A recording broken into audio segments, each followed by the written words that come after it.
What's up, guys? I hope everyone is doing great this weekend, so let's talk about this German action movie I just checked out called Collide. When people tried to steal from me, many innocent characters died violent and meaningless deaths.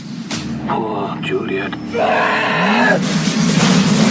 Collide stars Nicholas Hoult, Felicity Jones, Anthony Hopkins, and Ben Kingsley, so you can see why I was curious about this one. It's directed by Eran Creevy, who also did Welcome to the Punch, which was another film that I really enjoyed. The story in this one follows Casey. He's an American backpacker. He's staying in Germany. He does small jobs for a local gangster, played amusingly by Ben Kingsley. He meets a girl, he falls in love, finds out she will need a medical procedure to save her life, and to get the money, he decides to step back into the world of drug trafficking, and when the heist of a drug running truck goes south, he finds himself on the run across Germany trying to save his girlfriend from the drug supplier. Now, I know it's a familiar plot, but it was enough to pull interest into it. The pace of the story was pretty swift, and after building the love interest early on and setting the fuel for the plot, I thought the course of the story from there on out was just loaded with action, and it did manage to deliver some fun, albeit mindless entertainment. There were some clear plot holes, a lot of storyline conveniences, and some suspension of disbelief is really needed to get the most out of this story, but it is fiction after all, and despite the flaws and the things that will have you scratching your head,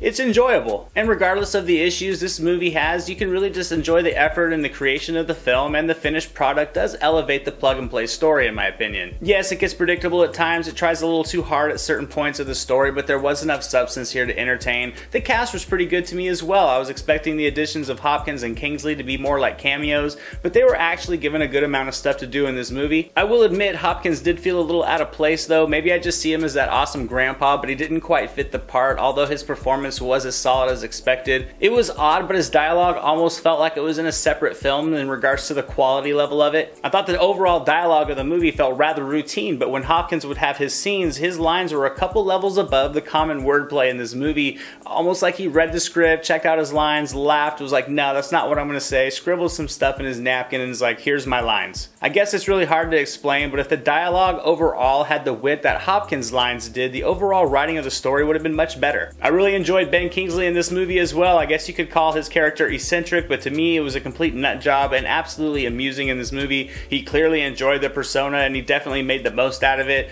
I guess some would say it came across as kind of forced to me, but Kingsley doesn't really force anything and he can pretty much play any role he wants to and do so effectively. As for Nicholas Hoult, he was passable in the lead. He delivered some believable emotion during certain points throughout the movie, but the story didn't really do him any favors. It was almost as if his character was made out of Teflon at times, which did generate some eye rolls. And Felicity Jones was good in this one also, but she didn't really have a major imprint on the story. On the downside though, this script got really convoluted in the third act and it felt like a neat and tidy wrap up with a tacked on twist that honestly just did not land for me. And like I said, it was also hindered by some plot holes and predictability. But I don't think it was a horrible film. There was some well shot action. The cast are all more than enough to generate some interest in this movie, and I'll give Collide a solid C+. With a couple of small rewrites and maybe toning it down a little bit here and there, the film would have been much more compelling. And that's my review of Collide, guys. It wasn't mind-blowing by any means, but it was a serviceable action movie. Have any of you guys seen it yet? Let me know what you thought in the comments below. Thanks as always for watching, guys. I really appreciate it. Don't forget to like this video if you enjoyed it. Make sure to subscribe if you never want to miss a new review. I'm Anthony. This is a SilverScreen analysis, and I'll see you guys at the movies.